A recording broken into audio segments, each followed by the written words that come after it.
앞에도 나와 있지만 다양한 CNN 아키텍처에 대해서 설명을 해드릴 거고 이게 이제 언제 쓰였고 이제 어떠한 특징을 가지고 있고 왜 괜찮은가에 대해서 이제 말을 해보려고 합니다.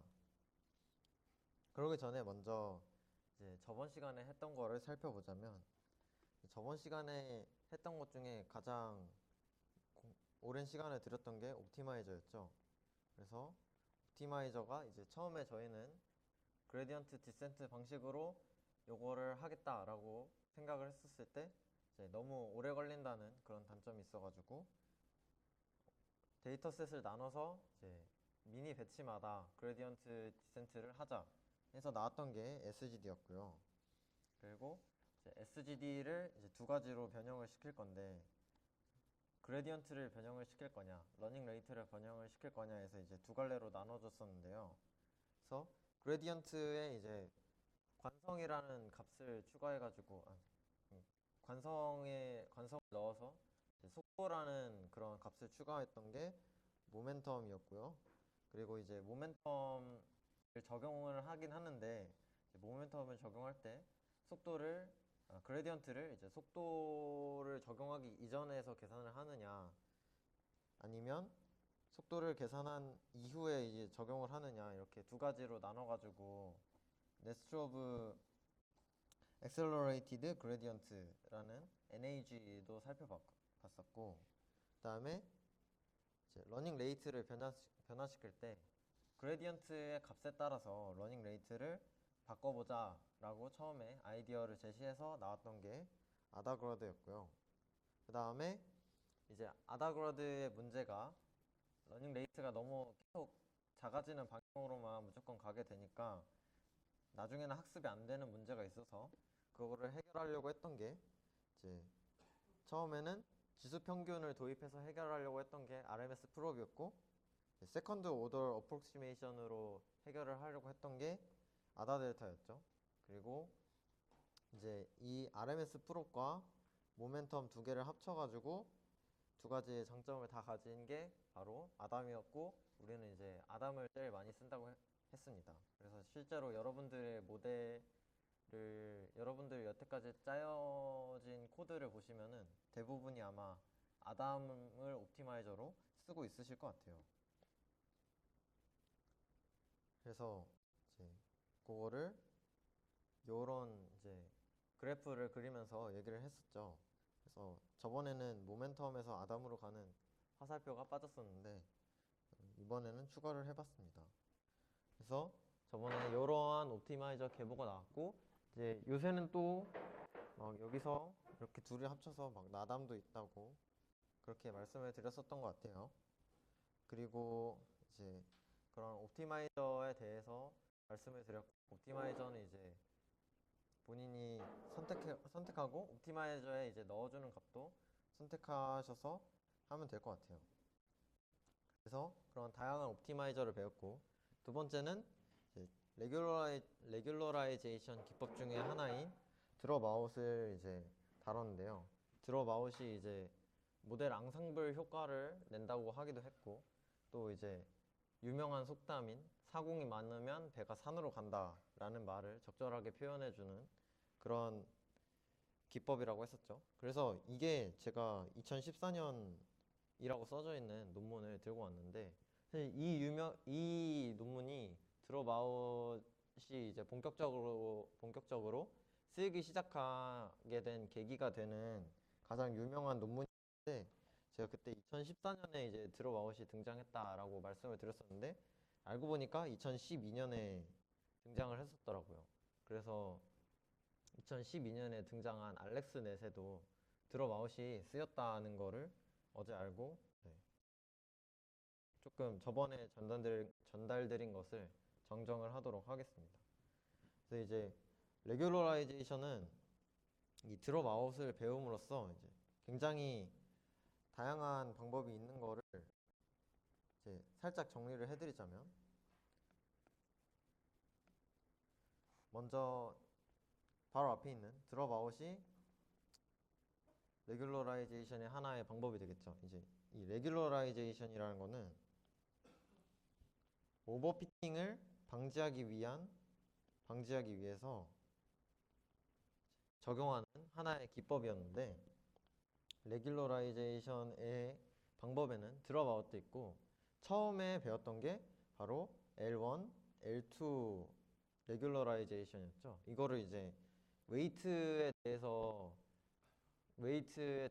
이거를 웨이트를 감소시키는 방법이다라고 해서 이제 L1, L2 웨이트 디케이라고 하는데, 이제 이거는 W 제곱이나 W의 절대값을 이제 로스 펑션에다 더해줘가지고 그 값을 로스 펑션의 값을 늘림으로써 이제 W를 결과적으로는 줄이는 방향으로 가게 하는 그러한 정교화 기법이 바로 L1, L2 웨이트 디케이였고요. 그 다음에 원래 처음에 레귤러라이제이션을 하기 위해서 개발된 건 아니었지만 레귤러라이제이션 효과가 있는 배치 노멀라이제이션이고요. 그리고 마지막으로 이제 데이터 어그멘테이션이라고, 저번에 이미지 어그멘테이션을 살펴봤었는데, 이미지랑 마찬가지로 다른 데이터, 뭐 타임 시리즈 데이터는 잘 모르겠네요. 시계열 데이터는 잘 모르겠고, 뭐 이를테면 말하는 데이터 같은 경우에도 이제 단어 같은 거를 잘라서 쓴다든지 뭐 그런 식으로 데이터 어그멘테이션을 할 수 있는 방법이 있거든요. 그래서 이미지 어그멘테이션을 저번에는 배워봤었는데, 그런 것처럼 이미지 어그멘테이션을 하면 그때 말씀드린 효과가 첫 번째는 그 사진 데이터의 양을 늘릴 수 있다라는 점이었고, 두 번째는 이제 이미지를 조금 더 변형시키면서 모델이 이제 일반화하는 그런 제너럴한 성능을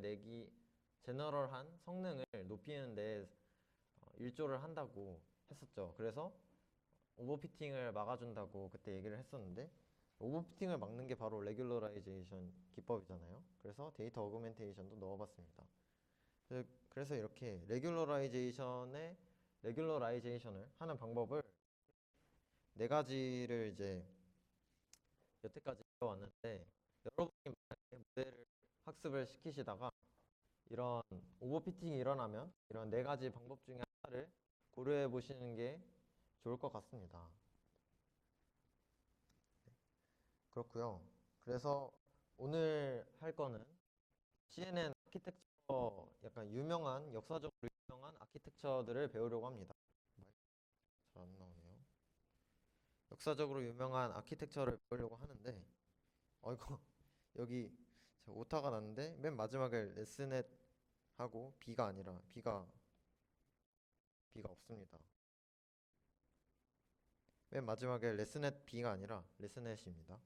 그래서 처음에는 이제 가장 처음으로 CNN을 사용했던 리넷을 살펴볼 거고, 이제 리넷에서 조금 더 발전한 형태인 알렉스넷을 처음으로 살펴볼 거고요.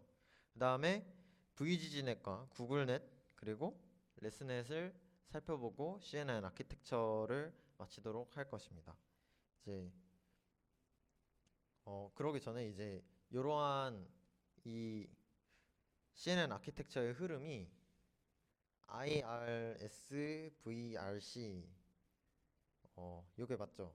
그래서 이러한 대회가 있는데 뭐냐면 이미지 라지 스케일 까먹었다. 네. 이미지넷 라지 스케일 비주얼 레코그니션 컴페티션인데요.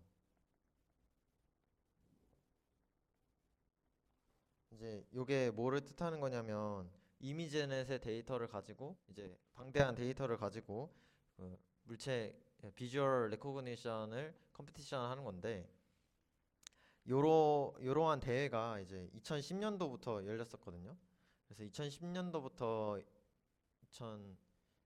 지금까지 이어져 오고 있는 아주 그 인공지능계의 유서 깊은 대회인데, 이제 2012년에 알렉스넷이 처음으로 이 대회에서 우승을 하면서 그때부터 본격적으로 CNN 연구가 활성이 됐고, 그래서 그때 이제 VGG넷이 14년도 준우승, 구글넷이 14년도 우승, 레스넷이 15년도 우승을 차지를 해서 이런 것들을 한번 살펴보려고 합니다. 그래서 지금 이러한 아키텍처의 개발들은 이런 이미지넷 챌린지에서 이루어져 왔다라는 거를 말씀드리고 이제 시작을 해보도록 하겠습니다. 그래서 처음으로 설명드릴 것은 리넷이라는 건데요. 이 리넷은 얀 레쿤이라는 사람이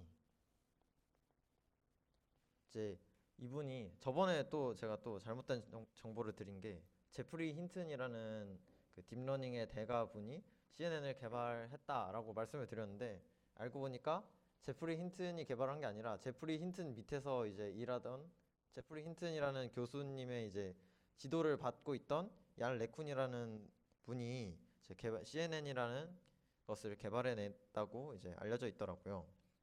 그래서 이제 CNN을 개발하면서 처음으로 만든 게 리넷이고 이 리넷은 실제로 우편 번호 인식을 하는 등 그런 상용화도 성공한 사례라서 이제 CNN의 역사에 첫 획을 그었기 때문에 설명을 드리면은 이제 위에가 리넷 1이고요.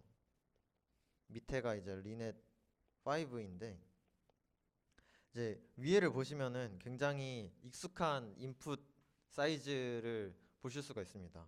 이게 28 곱하기 28이 그때 리넷에서 사용한 손글씨 데이터를 가지고 28 곱하기 28을 해서 인식을 시키는 그런 거를 했었는데 이게 보면은 지금 저희가 이제 보통 사용을 해왔던 그러한 특징들이 여기 들어가 있는 걸 볼 수가 있어요. 이를테면 처음에 컨볼루션을 하고 그 다음에 이제 여기는 서브 샘플링이라고 했지만 그러니까 저희는 이제 보통 맥스 풀링을 쓰는데 여기서는 에버리지 풀링을 썼다고 하더라고요. 그래서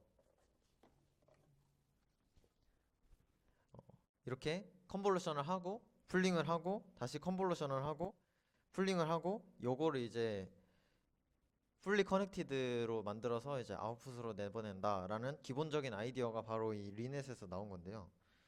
리넷의 가장 큰 특징이 뭐냐면 그 이 얀 레쿤이라는 사람이 CNN을 이제 처음으로 적용을 했는데 MLP보다 성능이 저희가 이제 올해 한 4회차 정도인가 5회차 정도인가 했었던 MLP가 원래 이제 딥러닝계 그거였는데 이제 CNN을 여기에 적용을 해봤더니 MLP보다 이제 성능이 월등히 높게 나와가지고 이거 괜찮을 것 같은데 라고 해서 시도를 한 게 레넷 1에서 이제 그래서 좀 더 연구를 해서 발전시킨 게 레넷 5라고 합니다.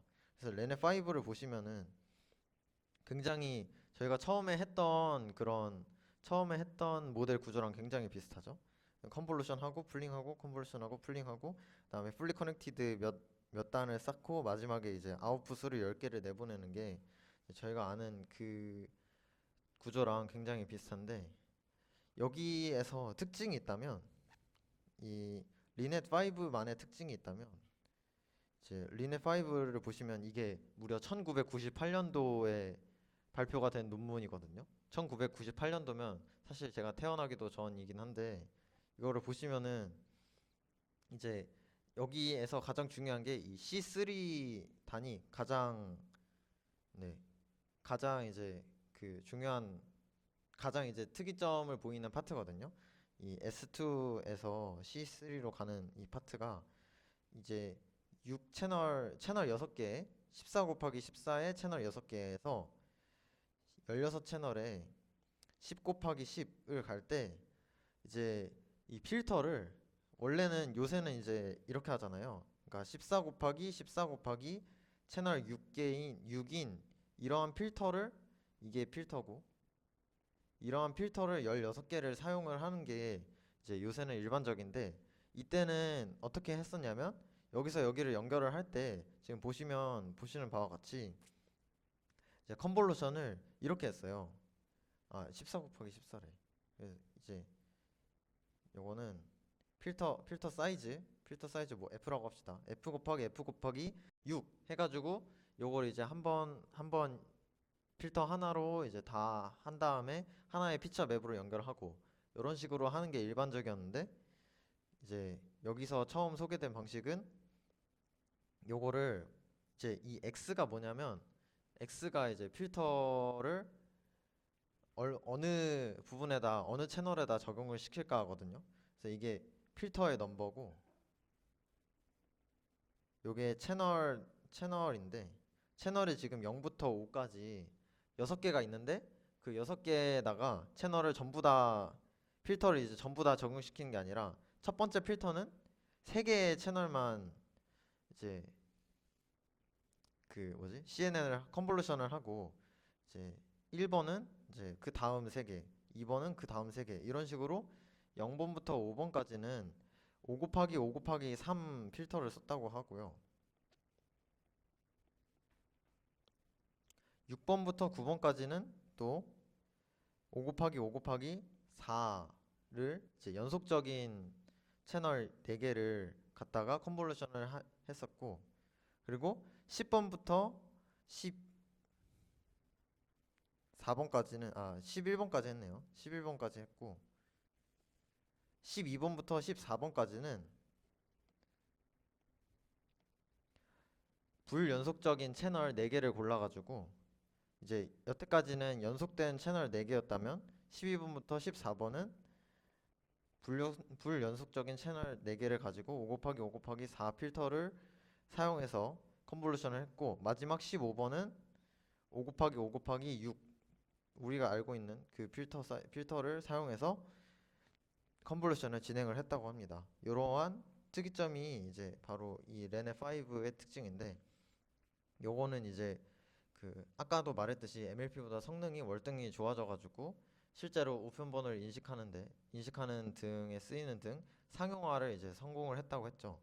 그래서 이게 이제 원래는 이러한 이미지를 컨볼루션을 하기 이전에 이미지 인식은 사람이 직접 피처를 익스트랙트 하는 거를 직접 모델을 짜서 피처를 추출하고 이제 그 피처를 가지고 인식 모델을 짜는 게 일반적인 그런 시나리오였는데 이 CNN부터는 사람이 직접 피처를 추출하는 게 아니라 기계가 직접 피처를 추출하도록 학습을 시키고 그 피처로 이제 인식을 시키는 게 이 CNN 리넷을 발표를 하면서 그때부터 이제 자리를 잡게 되었다고 말씀을 드릴 수가 있겠습니다.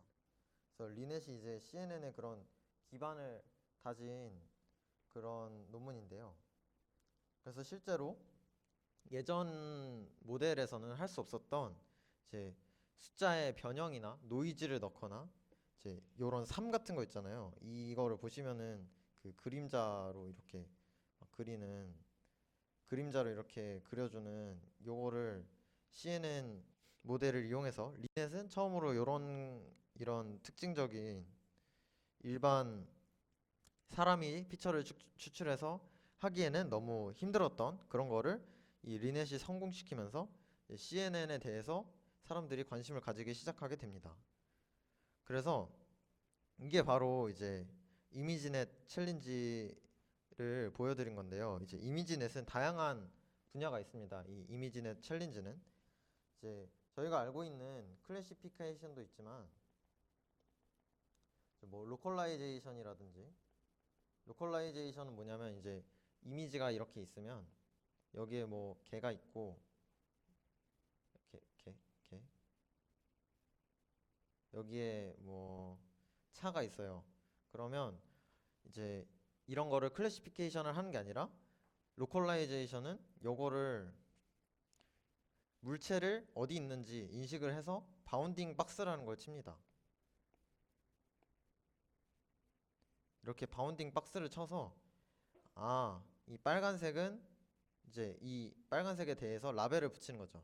빨간색은 도그야, 파란색은 카야 이런 식으로 라벨을 붙이는 게 이제 이미지 로컬라이제이션 플러스 오브젝트 디텍션 뭐 이런 이름으로 불리는데 이제 다양한 분야가 있는데 저희는 이제 클래시피케이션만 보자면 지금 이제 10년도랑 11년도에는 사람이 제가 아까 말씀드렸던 사람이 직접 피처를 추출해서 하는 그런 모델이었는데 이제 10년도랑 11년도에는 굉장히 에러율이 높게 나왔어요. 이 에러율은 지금 여기 밑에 보시면 아시겠지만 탑5 에러라고 해서 그 1000개의 클래스가 있는데 1000개의 클래스 중 가장 가능성 있는 5개를 제시해서 그거 5개를 이제 다 정답으로 낸 거라고 치고 5개 중에 하나를 맞으면 맞힌 거라고 치고 하는 그런 방법인데 여기서는 지금 에러율이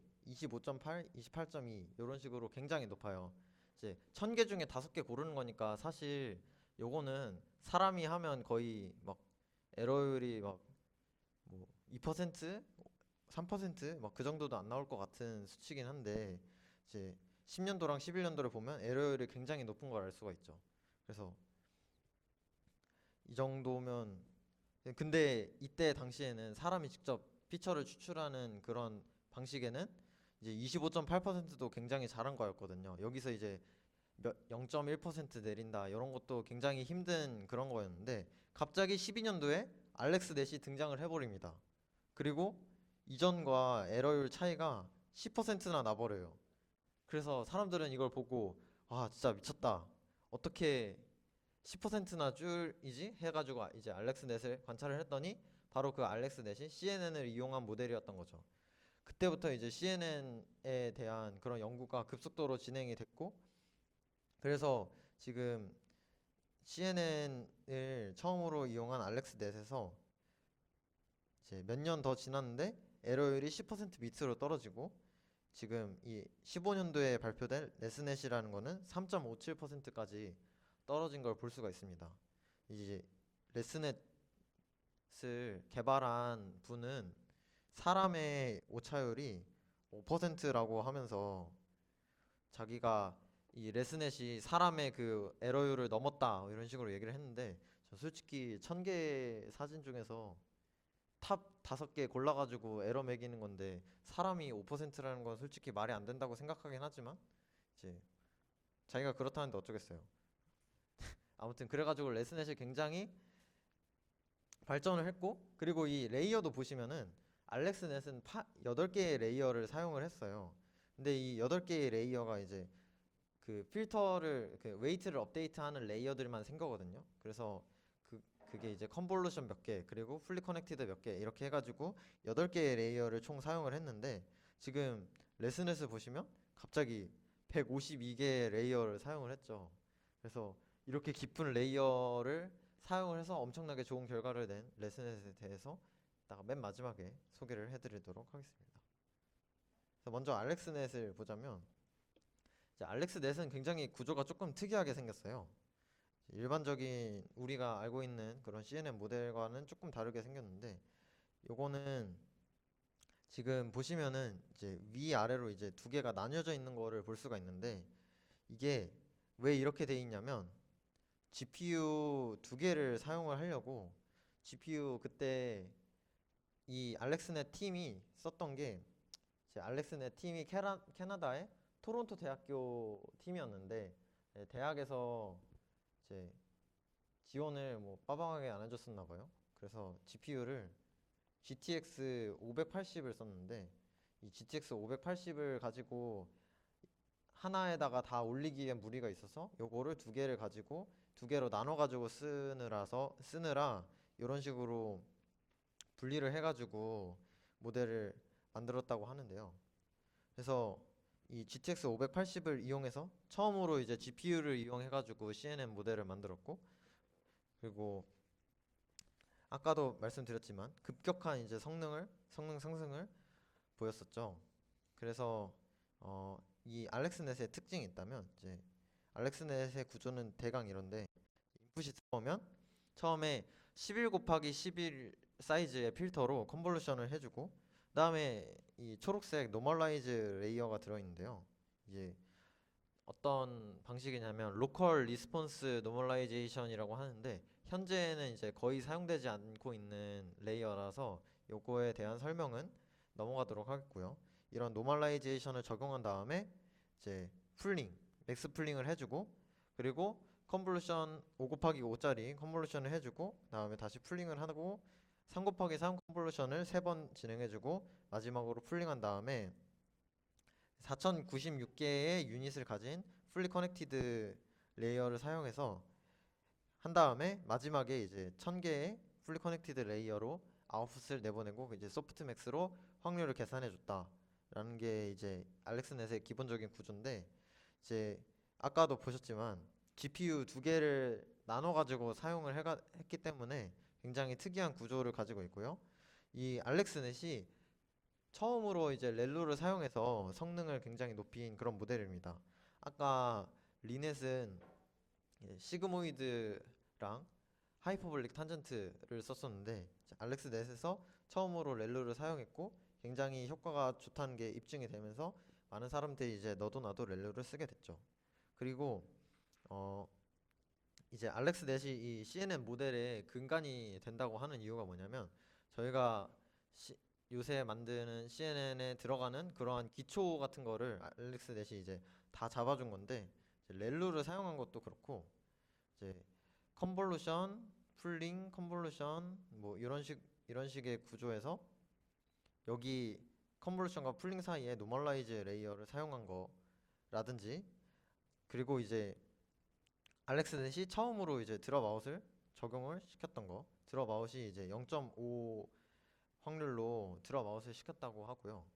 그리고 이제 알렉스넷이 데이터 어그멘테이션을 사용해서 데이터의 양을 굉장히 많이 늘리고 오버피팅도 막는 효과를 봤다고 이제 알렉스넷을 발표한 논문에서 소개를 하고 있습니다.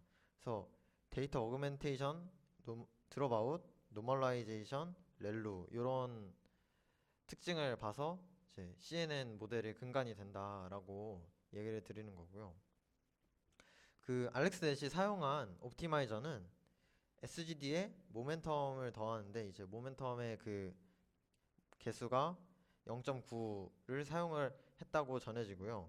러닝 레이트는 처음에 0.01에서 시작을 했는데, 이제 저희가 사용하는 그런 스텝마다 이제 러닝 레이트가 내려가는 게 아니라, 이 러닝 레이트를 학습을 진행을 하다가 에러 그 발리데이션 어큐런시가 높아지기 시작하면 다시 러닝 레이트를 그때 수동으로 이제 10으로 나눴다고 한다고 합니다. 그래서 매뉴얼하게 나눴다고 해가지고 저도 이걸 보고 굉장히 깜짝 놀랐고, 그래서 그리고 이 친구가 L2 웨이트 DK를 썼는데요.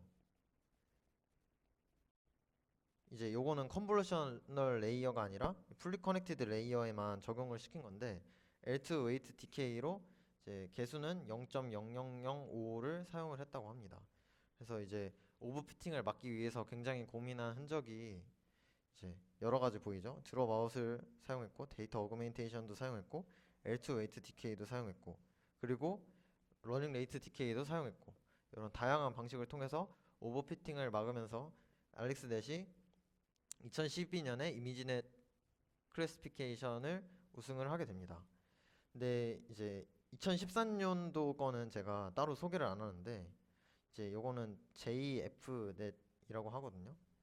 여기 밑에도 사진이 있을 텐데, 2013년도에는 ZF넷 ZF넷이라는 게 있는데, 요거는 구조는 알렉스넷과 거의 비슷하고, 첫 번째 알렉스넷에서 첫 번째 이제 컨볼루션을 11 곱하기 11로 했는데, 이 ZF넷에서는 컨볼루션을 7 곱하기 7로 한 거, 그거가 조금 다르고, 이제 하이퍼 파라미터 튜닝을 더 잘 시켜가지고 이제 이러한 결과를 냈다라고 하고요. 그래서 요거는 이제 따로 그런 구조를 설명을 드릴 게 없어서 이 13년도 건 넘어가고, 그다음에 14년도 우승자인 구글넷과 준우승자인 VGG넷을 설명을 드리도록 하겠습니다. 먼저 VGG넷을 설명을 드릴 건데, VGG넷을 왜 설명을 드리냐면, 이제 구글넷은 굉장히 특이한 구조를 가지고 우승을 했고, VGG넷은 이런 알렉스넷의 구조를 조금 더 변형시켜 가지고 딥한 레이어를 쌓아서 이제 준우승을 차지했는데, 이제 사람들이 이게 끝나고 나면은 보통 이러한 모델들을 많이 적용하고 막 이용하고 그러잖아요. 근데 구글 넷은 모델 구조가 굉장히 복잡해서 많은 사람들이 이용하지 않았어요. 그래서 오히려 구글 넷보다 VGG 넷을 더 많이 사용했기 때문에 VGG 넷이 그러한 활용성이 좋아가지고 더 많이 사용했기 때문에 VGG 넷도 같이 설명을 드리려고 합니다. 그리고 VGG 넷이 이미지 클래시피케이션에서 2등을 하긴 했지만 로컬라이제이션에서는 사실 1등을 했거든요. 그래가지고 VGG 넷도 구글넷 못지않게 좋은 친구라서 소개를 드리려고 합니다. 그래서 VGG 넷을 소개를 드리면 여기 갑자기 뜬금없이 무엇이냐라고 하면 VGG 넷을 이제 이 연구자들이 이거를 어떻게 하면 최적의 그런 값을 찾아낼 수 있을까, 최적의 모델을 찾아낼 수 있을까 해서 이제 표로 이제 비교를 하고 연구를 한 건데 첫 번째 A 모델은 알렉스넷과 거의 비슷한 그런 모델이에요. 그래서 알렉스넷을 거의 그냥 가져다 썼다라고 보면 되는데 요거를 할 때 이제 ALRN 이게 보이시죠? 이제 이게 아까 말씀드렸던 알렉스넷에서 사용한 로컬 리스폰스 노멀라이제이션 레이어인데 이 A랑 ALRN이랑 요거 두 개를 비교를 했었는데 VGG넷 연구자들은 요 두 개의 차이가 별로 없다는 거를 발견하고 이제 이 노멀라이제이션 레이어가 별로 쓸모가 없구나라는 거를 알고 그 뒤에 모델부터는 이 노멀라이제이션 레이어를 안 넣고 그냥 사용을 했다고 합니다. 그리고 이게 자세히 보시면은 특이점을 하나 발견을 할 수가 있는데요. 이제 지금 여기 컨볼루션 옆에 써 있는 숫자가 바로 필터의 사이즈인데 지금 다 컨볼루션 3이라고 돼 있죠. 그러니까 다 3 곱하기 3만 사용을 했다는 뜻이에요. 근데 이게 왜 그러냐면 이제 이런 필터를 왜 막 11 곱하기 11, 7 곱하기 7, 5 곱하기 5 이런 다양한 게 있는데 왜 하필 3 곱하기 3을 썼냐고 한다면 이제 바로 그거는 3 곱하기 3이 훨씬 더 효율이 좋기 때문이에요. 그러니까 만약에 7 곱하기 7이 있다고 칩시다. 그래서 뒤에 사진이 있을 텐데 VGG 넷에 이제 7 곱하기 7이 있다고 치면 이제 3 곱하기 3 필터로 요거를 이렇게 보면은 이렇게 컨볼루션을 하면은 5 곱하기 5가 되고 이제 다른 패딩이나 이런 걸 넣지 않아 줬을 때 5 곱하기 5가 되고 여기에 한 번 더 3 곱하기 3을 쓰면은 3 곱하기 3이 돼요. 반면에 7 곱하기 7에다가 이제 5 곱하기 5 필터를 한 번 쓰면은 3 곱하기 3이 되는데 그러니까 다시 말해서 3 곱하기 3 필터를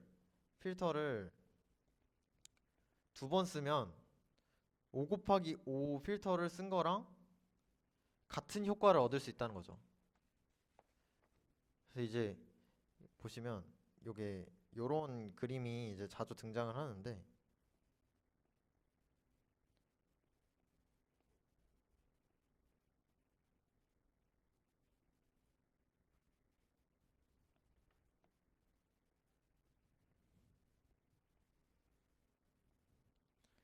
이제 3 곱하기 3 필터를 두 번 쓰는 거를 두 번 쓰면은 이제 3 곱하기 3이 여기를 이제 7 곱하기 7을 봐서 5 곱하기 5를 봐서 3 곱하기 3으로 줄면은 3 곱하기 3을 한 번 더 씌우면은 요 하나가 이 5 곱하기 5의 내용을 다 담고 있는 걸로 이제 생각을 할 수 있잖아요. 이 하나가 이제 3 곱하기 3을 두 번 씌워서 만들어낸 이 하나의 그 픽셀이 5 곱하기 5 픽셀에 담겨진 정보를 모두 가지고 있다고 볼 수가 있는데 이런 거를 이제 리셉티브 필드로 표현을 한다라고 하는데 3 곱하기 3을 여러 번 써가지고 망을 더 깊게 하는 동시에 이제 똑같은 영역을 보게 함으로써 망을 더 깊게 하면은 이제 거기에 망과 망 사이에 그 논 리니어 액티베이션 펑션이 있잖아요. 그거를 망과 망 사이에 그런 값들을 넣었으니까 이제 망이 깊어지면 깊어질수록 더욱더 논 리니어리티는 올라가고 거기에 이제 그 망이 깊어지는데 똑같은 영역을 이제 표현할 수 있으니까 리셉티브 필드라고 표현을 하거든요. 근데 이게 망이 깊어지는 그런 장점도 있는 게 아니라 장점만 있는 게 아니라 파라미터의 개수도 적어지는 장점이 있습니다. 그래서 이제 3 곱하기 3을 두 개 써서 5 곱하기 5를 이제 1 곱하기 1로 바꿨잖아요. 3 곱하기 3을 두 개 써서 5 곱하기 5를 1 곱하기 1로 바꾼 거는 3 곱하기 3 두 번이랑 5 곱하기 5 두 번이랑 똑같다고 제가 그래서 말씀을 드렸었는데, 그럼 이제 필터에 사용되는 그런 파라미터의 개수를 한번 구해보면 3 곱하기 3을 두 번 한 거는 이제 채널 개수를 무슨 식으로 하지? 채널 개수를 이제 앞에서 들어온 인풋에 채널 개수를 C라고 합시다. 그래서 지금 딱 요 상황이라고 가정을 해봅시다. 그래서 이 7 곱하기 7에 채널이 5개가 있어요. 채널이 5개가 아니라 C개 있다고 가정을 해봅시다. 여기도 채널이 C개 있겠죠? 그러면 채널이 C개 있는 게 아니라 필터에 이제 여기서 나오는 채널 개수를 생각해야 되는 건가?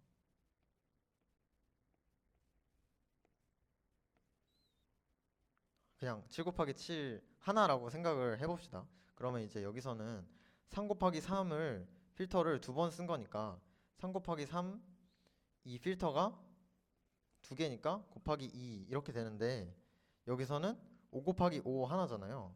그래서 5 곱하기 5 이런 식으로 계산을 하면은 여기서는 이제 파라미터가 25개가 되고 여기서는 3 곱하기 3을 하면 9니까 18이 되겠죠.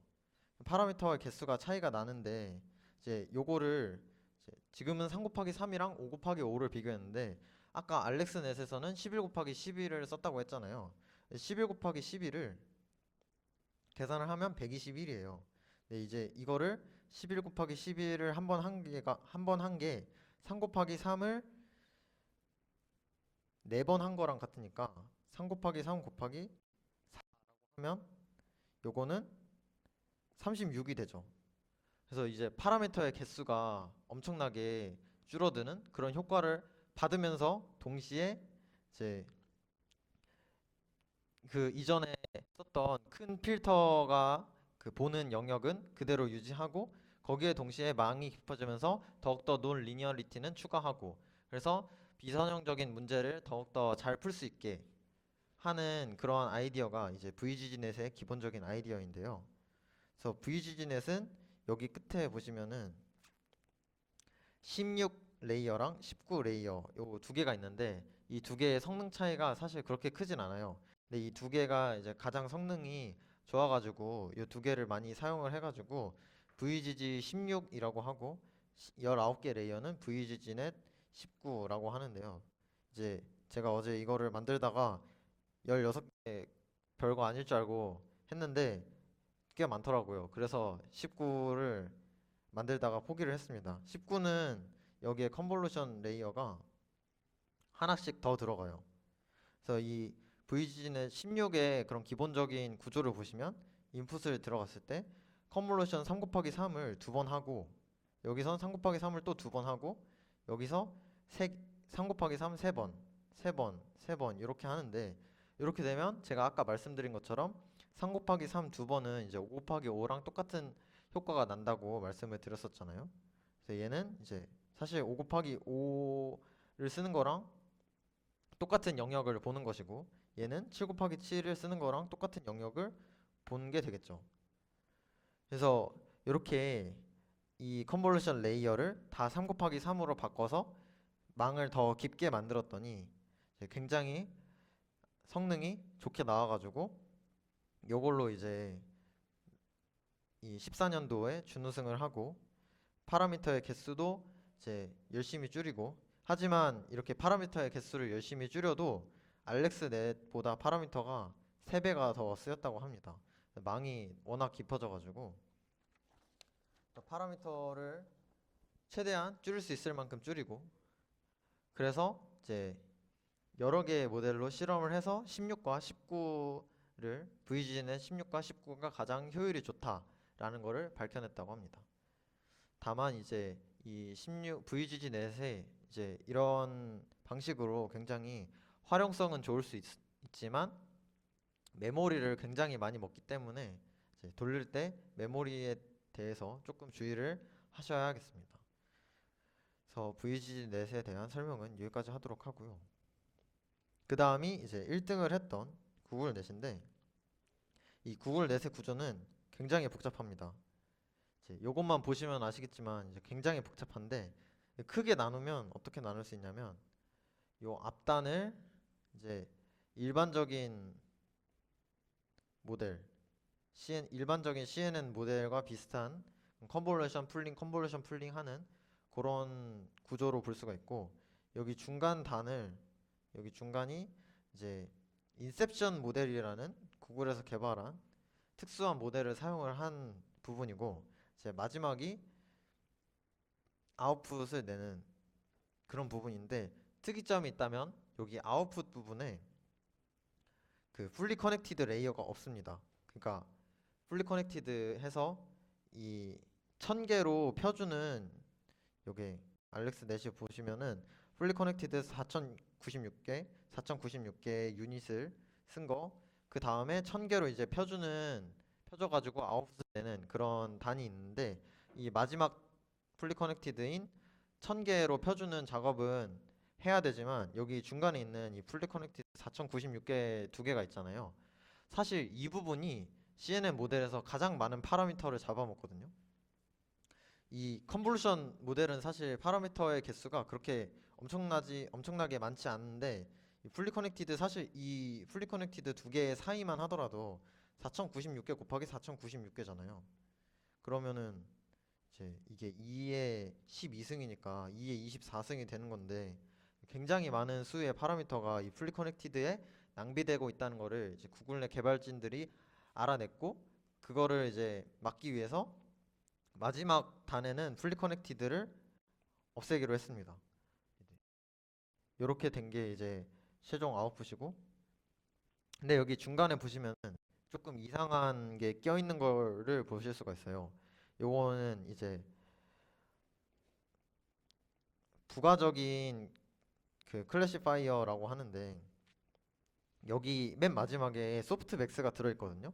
그러니까 이것도 하나의 이제 모델로 이제 그 결과를 내주는 건데, 이게 들어가 있는 이유는 뭐냐면, 이렇게 깊은 망을 쌓게 되면은 굉장히 초반에 이제 업데이트가 조금 더딜 수도 있겠다라고 생각을 해서, 여기에 로스 값을 여기에서 계산을 해가지고, 여기서 소프트 맥스를 해서 여기서 로스 값을 계산해서 이 로스 값을 전체 로스에 이제 0.3이라는 가중치를 둬서 더해가지고, 여기서 이제 백 프로파게이션을 실행해서 이제 전체 모델은 여기서 이제 업데이트가 되지만, 여기서도 이제 업데이트를 진행을 해서 초반 레이어를 조금 더 잘 빠르게 업데이트 하려고 이런 옥실러리 크래시파이어를 넣었다고 하는데, 실제로 이걸 가지고 그 추론을 할 때, 그러니까 프레딕션 인퍼런스를 할 때는 이 옥실러리 클래시파이어는 사용하지 않는다고 합니다.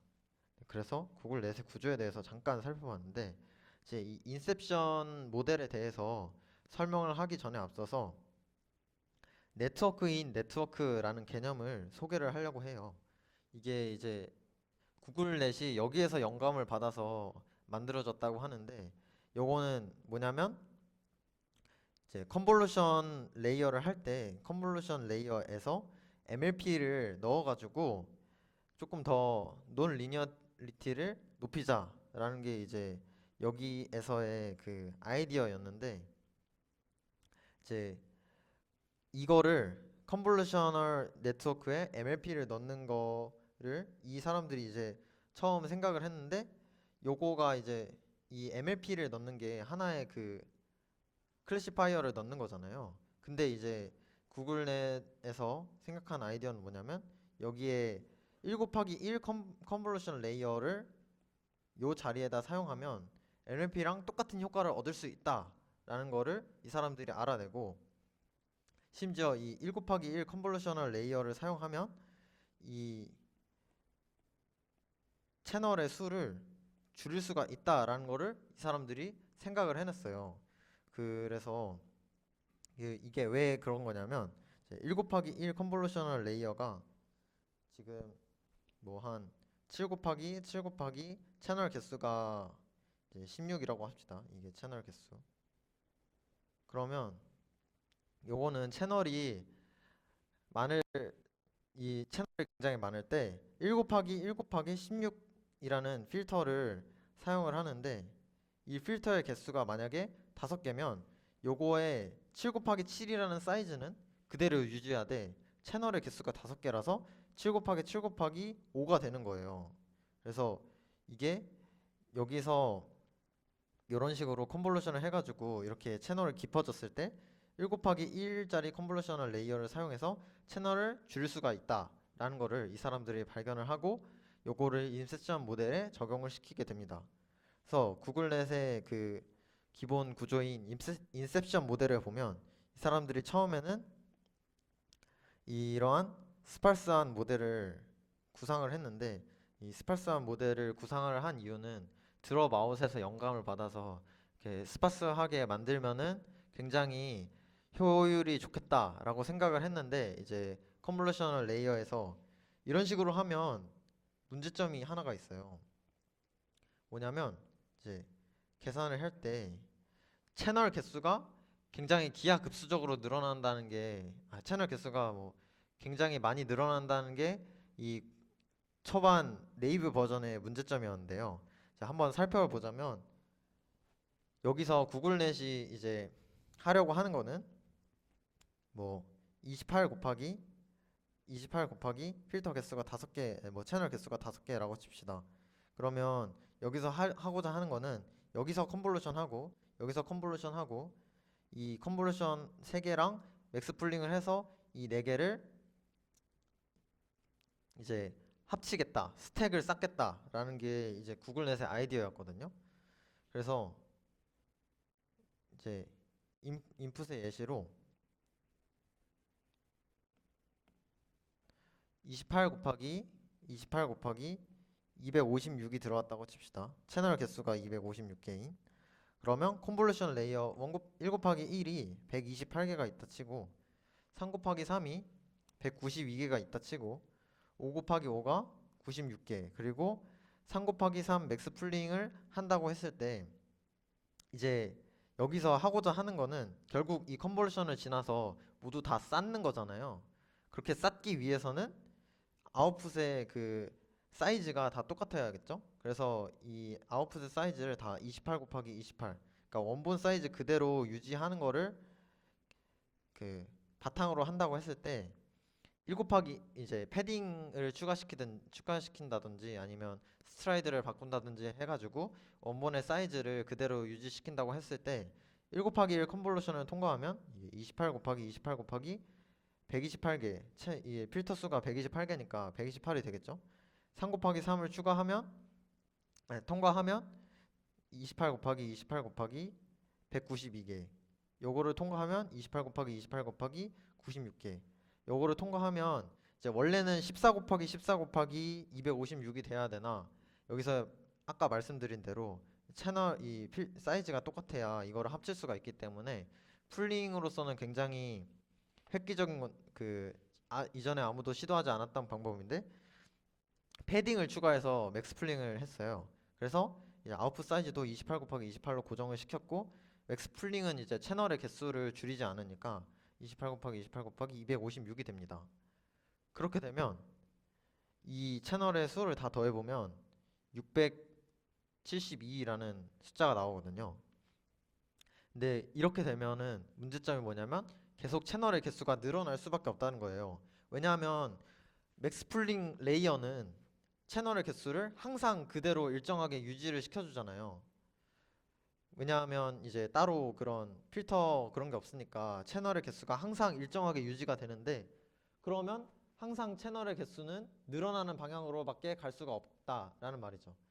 그렇게 되면 더 딥한 모델을 쌓기 전에 이제 파라미터의 개수가 굉장히 많아지니까 그런 문제점이 생기게 되고, 그래서 구글넷의 이 개발자들은 조금 더 이피션트한 모델을 만들 수 없을까에 대한 굉장히 많은 고민을 했는데, 그거 중에 이거의 해결책이 바로 아까 봤던 1 곱하기 1 레이어로 채널 개수를 줄이자라는 게 바로 이 문제를 해결하는, 이 사람들이 해결한 방식이었습니다. 그래서 이전 레이어가 있으면 요거를 1 곱하기 1 컨볼루션을 통해서 채널 개수를 먼저 줄입니다. 그리고 나서 컨볼루션을 통과시켜서 전체적인 채널 개수를 조금 더 늘어나지 않게 하는 방향으로 조절을 하는 거죠. 그리고 맥스 풀링을 하면 채널 개수가 그대로니까 맥스 풀링 한 다음에 이제 채널을 개수를 조정을 하는 식으로 해가지고 전체 채널 개수를 낮췄습니다. 계속 늘어나는 방향으로 가는 거를 이제 계속 일정하게 가게 하거나 이제 조금만 늘어나게 하는 방향으로 바꿔가지고 이제 파라미터의 개수를 획기적으로 줄였어요.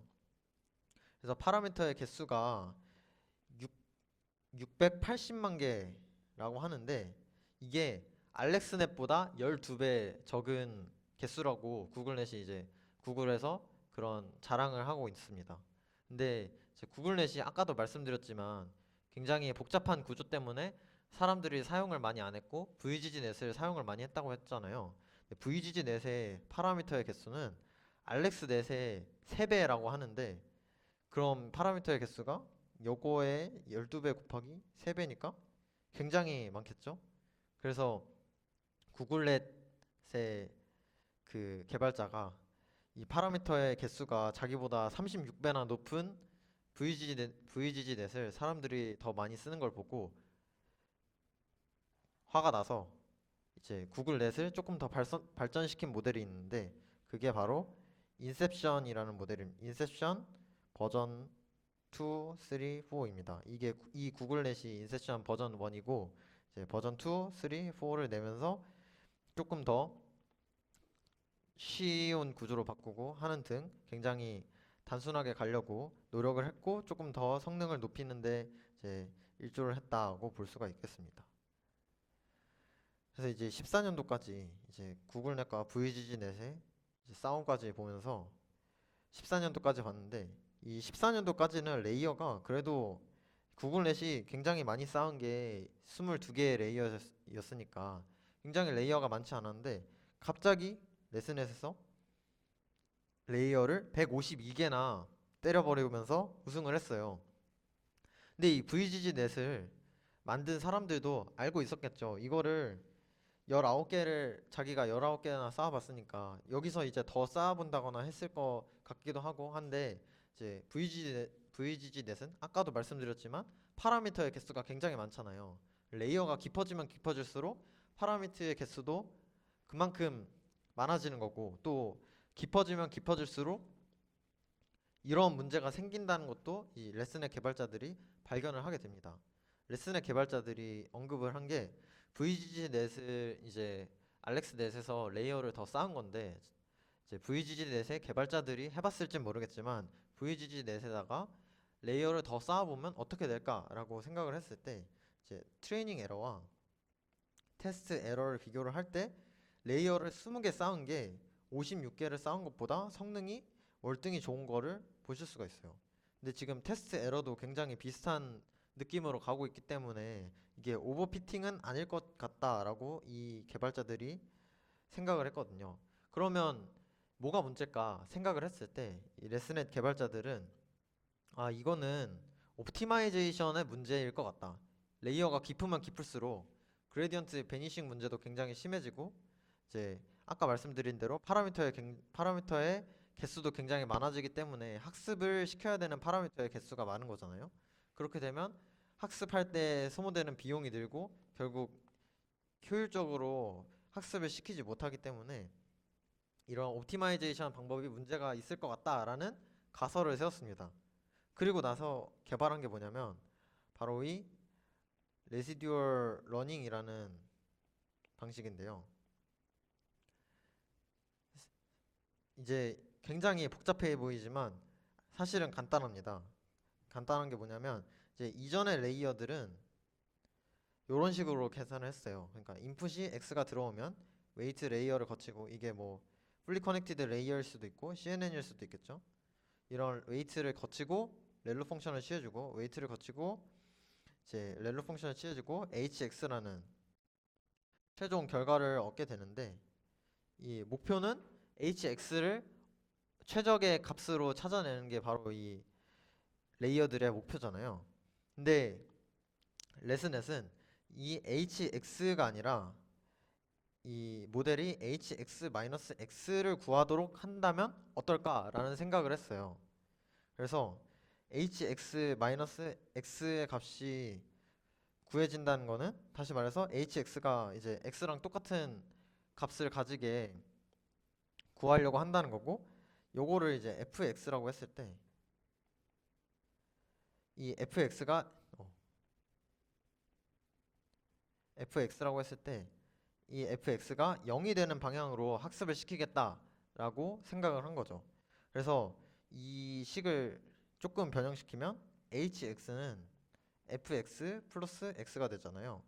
그래서 이 레이어의 아웃풋은 fx 플러스 x가 되고, 여기서 이 x는 이전 레이어를 거치기 전에서 이제 이렇게 그대로 넘어와 가지고 그냥 더해주기만 하면 되는 이제 그런 식으로 바뀌었는데, 이렇게 되면 뭐가 좋냐라고 이제 생각을 하실 수가 있는데, fx가 0이 되는 방향으로 학습의 방향이 정해졌잖아요.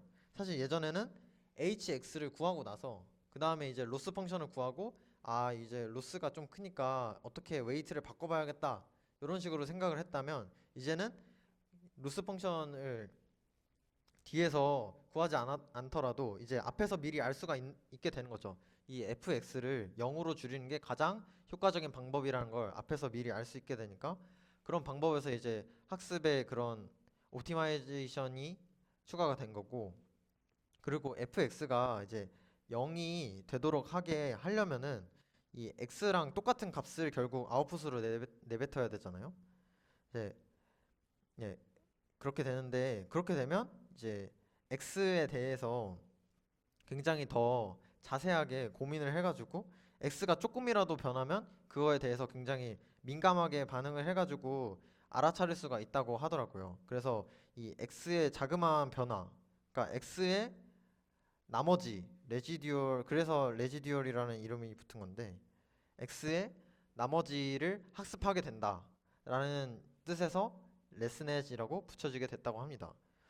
사실 이거 듣고 이제 이해가 바로 가는 게 굉장히 어렵거든요. 저도 이제 처음 본 거 굉장히 이해가 안 되는데, 사실 굉장히 간단해요. 그냥 마지막에 있는 이 hx를 hx-x로 바꿔보자 라는 거고, 이제 거기서 fx가 0이 되는 방향으로 학습을 하게 한다라는 건데, 이게 이제 잘 되는 이유가 fx가 0으로 가서 뭐 나머지를 학습해서 이런 식으로 얘기를 하는데, 사실 이게 잘 되는 이유는 그냥 이렇게 해보니까 효율도 좋고 레이어를 오래 쌓았을 때 그런 옵티마이제이션 효과도 좋고 백프로파게이션도 쉽게 할 수 있고, 그리고 이제 좀 잘 학습이 돼서 아마 그냥 이 나머지를 학습하는 게 좋은 게 아닐까라고 얘기하는 거라고 생각해요. 그래서 이거에 대해서 그렇게 이게 왜 잘 되지라고 엄청나게 막 고민을 하시는 분은 고민을 안 하셔도 될 것 같고요. 이게 잘 되는 이유는 사실 어 굉장히 처음에는 이해하기 힘든 거일 수도 있으니까. 그래서 레슨넷의 개발자들이 이런 방법을 생각해냈고 이런 방법을 해봤더니 잘 되더라. 그리고 심지어 이렇게 레이어를 깊게 쌓았을 때도 굉장히 학습이 잘 되더라라는 거를 레슨넷 개발자들이 발견을 했다고 합니다. 그래서 이거를 보시면은 이제 VGG넷과 구글넷을 이제 비교를 했고, 거기에 이제 자기네들이 만든 레스넷 모델들을 이제 이 뒤에 붙은 숫자가 층수거든요. 레이어의 개수인데 이 레이어의 개수를 늘려가면서 비교를 했더니, 레이어의 개수를 늘리면 늘릴수록 아까는 지금 20개 쌓은 레이어가 더 깊게 쌓은 레이어보다 성능이 좋았는데, 지금은 레이어를 깊게 쌓으면 깊게 쌓을수록 성능이 계속 좋아지고 있는 것을 볼 수가 있죠. 그래서 이 레슨의 개발자들이 이런 레지듀얼 러닝이라는 방식을 고안해 내면서 레볼루션 오브 뎁스라고 하는데, 이제 이렇게 레이어가 엄청나게 깊어지게 되는 그런 효과를 받게 됐습니다. 그래서 이제 앞에서 설명드린 거를 이제 간단하게 정리를 하면은, 이제 알렉스 넷이 있었고 구글 넷이랑 VGG 넷이랑 레스넷, 인셉션 모델 이런 식으로 소개를 했는데, 요거는 이제 아까는 탑5 에러라서 5개, 1000개 중에 이제 5개를 고르는 거라고 했잖아요. 근데 이게 탑1 어큐런시도 있는데, 요거는 1000개 중에 하나 골라서 그게 맞을 확률인데, 이 알렉스 넷을 보시면은 50%가 조금 넘죠. 굉장히 처참한 성적을 보여주고 있는 반면에, 이제 굉장히 발전을 하면서 구글 넷이랑 이제 VGG 넷이 막 70%를 달성을 하고, 레스넷으로 78% 정도, 그리고 이 인셉션 버전 4가 레스넷에서 사용한 레지듀얼 러닝이랑 자기네 구글의 인셉션 모듈이랑 합친 게 이게 인셉션 버전 4거든요. 사실 이거는 이제 그러면 구글넷 플러스 레스넷이라고 할 수 있는데, 구글넷과 레스넷을 합친 이 모델이 80% 정도의 성적을 보여주면서 가장 높은 성적을 기록했다라고 보실 수 있겠습니다. 근데 이거는 이제 성적이고, 이 옆에 거를 보시면은 여기 성적 순으로 나열을 하긴 했는데, 이 오퍼레이션스라는 게 있어요. 이게 뭐냐면 계산을 얼마나 많이 하냐, 그래서 얼마나 효율적이냐를 보려고 하는 거고, 그래서 이쪽으로 가면 갈수록 계산을 엄청 많이 해서 비효율적이다, 학습이 오래 걸린다라는 거를 생각을 할 수가 있고, 이 원의 크기는 사용하는 메모리의 크기라고 보시면 됩니다. VGG 넷이 진짜 압도적이죠. 압도적으로 많은 메모리를 지금 사용을 하고 있는데, 그래서 콜랩에서 돌리면은 굉장히 오래 걸릴 거예요. VGG 넷이 메모리도 많이 먹고 해가지고, 오퍼레이션도 지금 VGG 넷이 1등을 먹고 있죠. 굉장한 계산 연산 숫자와 메모리 양을 자랑을 하는데, 그럼에도 불구하고 구글넷보다 모델이 간단해서 많이 쓰였다는 거. 그래서 이제 효율적인 그 모델을 개발하냐, 아니면 이용하기 쉬운 모델을 개발하냐, 그런 거의 차이인 것 같아요. 그래서 지금 이걸 보시면은 인셉션 버전 4가 굉장히 지금은 가장 좋은 모델이다라고, 가장 효율적이면서 가장 정확도도 높고 가장 메모리도 이제 적당하게 쓰는 그런 모델이다라고 생각하시면 될 것 같습니다. 그래서 이 VGG 넷과 구글 넷의 구조는 조금 그래도 어느 정도 이제 케라스의 구글 넷 같은 경우에는 케라스에서 구현하기 힘들다고 생각을 하실 수도 있는데, 케라스에 인셉션 모듈이라는 게 있어가지고 구글 넷에 그거를 인셉션 모듈을 불러와서 사용을 할 수가 있거든요. 그래서 구글 넷을 한번 사용해 보시는 것도 좋은 경험이 될 것 같습니다. 뭐죠? VGG 넷이란요. 그래서 오늘의 오늘의 설명은 여기까지였고, 그래서 알렉스넷과 이제 알렉스넷 이전의 리넷, 알렉스넷, 그리고 VGG, 구글넷, 그 다음에 마지막으로 레스넷까지 설명을 드려봤습니다. 그래서 오늘은 이제 마지막 회차기 때문에 9회차 동안 뭘 했는지 한번, 여러분이 이제 뭘 아는 상태고 뭘 모르는 상태인지 한번 점검을 해보도록 합시다. 첫 번째는 이제 머신러닝에 대해서, 머신러닝에 이러이러한 분류가 있다라고 했었고, 여기에 이제 강화학습이 포함되겠죠. 강화학습이 있는데, 여기서 이제 처음에 이제 머신러닝에 이런 분야가 있고 저희는 이제 클래시피케이션에만 집중을 할 겁니다 라고 말씀을 드렸고, 이제 지금은 클래시피케이션의 기본적인 개념과 클래시피케이션을 할 때 어떤 모델을 쓰는지, 그리고 마지막으로 클래시피케이션에서 지금 제일 잘 나가는 모델은 뭔지 살펴봤어요. 그러면서 이제 처음에는 이제 KNN이라는 이제 뉴럴 네트워크에 기반하지 않은 그런 모델을 살펴봤고, 이 모델의 문제점을 그때 말씀을 드렸었죠.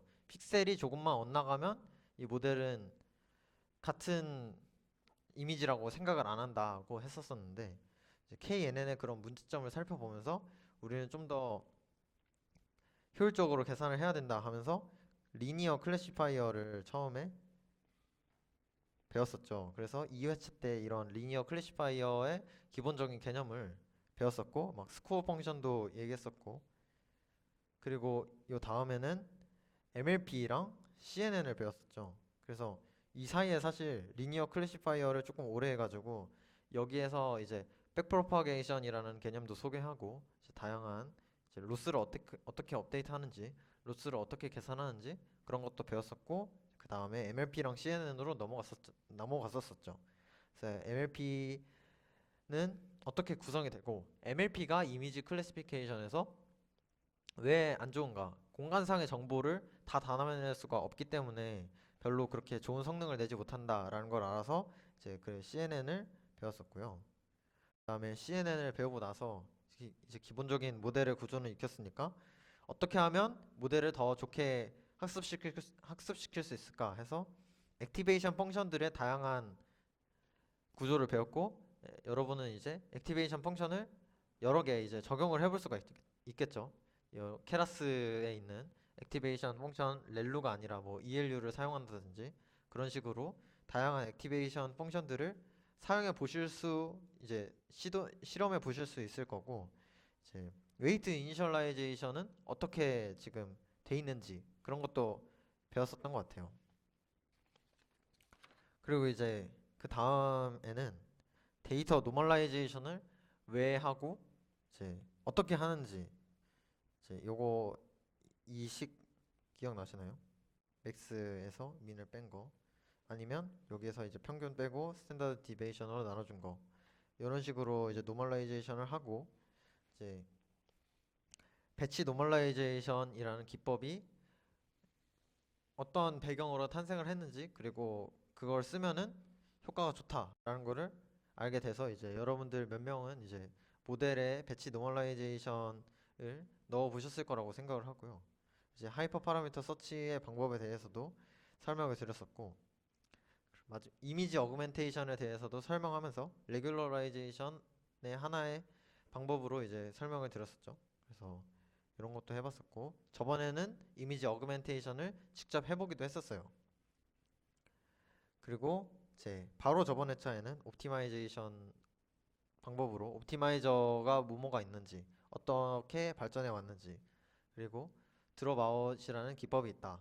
그래서 몇몇 분들은 드롭아웃을 모델에 적용을 하실 수도 있다고 생각해요. 그런 거를 이제 배워왔는데 그러면 이제 무엇을 할 수 있냐?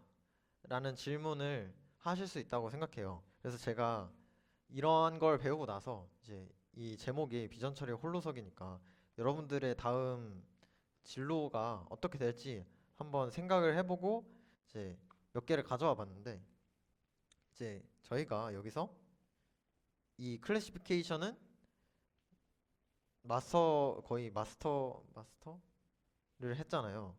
근데 이제 강화학습이나 이런 비지도 학습들 아니면 리그레션은 뭐 사실 거의 딥러닝으로 안 하는 거니까 강화학습이나 비지도 학습들에 대해서 이제 공부를 해보실 수도 있을 것 같고 아니면 RNN이라는 CNN은 이제 이미지에서 굉장히 유명한 분야고 RNN은 음성 인식 같은 데서 자연어 처리 같은 데서 굉장히 유명한 분야인데 이 RNN으로 이뤄지는 RNN, LSTM 이런 거를 배우고 나서 이제 음성 인식 분야에 도전을 해보실 수도 있을 것 같고 아니면 이 이미지 클래시피케이션을 더 깊게 파서 지금 이게 댄스넷이라고 하는 건데 이러한 것들을 한번 논문을 읽어보신다거나 아니면 뭐 간단한 논문을 골라서 논문 리프로듀싱을 해보신다거나 그래서 논문 구조를 직접 짜보고 실제로 논문이 말한 대로 결과가 나오는지 보는 것도 굉장히 재밌을 것 같고요. 아니면 지금 캐글이라는 게 있는데 이제 저번 시간인가 저저번 시간에 소개해드렸듯이 굉장히 많은 데이터셋이 캐글에 올라와 있어가지고 여러분들이 직접 모델을 짜서 캐글에서 이제 조금 더 많이 배워가는 그런 시간도 가질 수 있을 거라고 생각해요. 또 여기에 추가적으로 이러한 모델들을 배웠으니까 이 모델들의 구조를 사용해서 트랜스퍼 러닝이라는 트랜스퍼 러닝이라는 방식이 있어요. 이게 뭐냐면 이미 학습된 프리 트레인드 된 모델을 가지고 끝단만 끝에 이제 분류하는 거기만 바꿔줘가지고 이제 학습을 더 효율적으로 시키는 건데 이러한 트랜스퍼 러닝을 한번 적용을 해볼 수도 있겠고요. 이러한 방식으로 굉장히 많은 걸 해볼 수가 있겠죠. 그래서 여러분들이 이러한 길이 있다라는 거를 소개시켜 드리고 싶었고요. 하지만 이제 여기서 제가 지금까지 수업을 들어주셔서 감사합니다라는 말을 하기 전에 아직 우리는 해야 될 게 하나 남아 있어요. 바로 심슨 컴페티션입니다.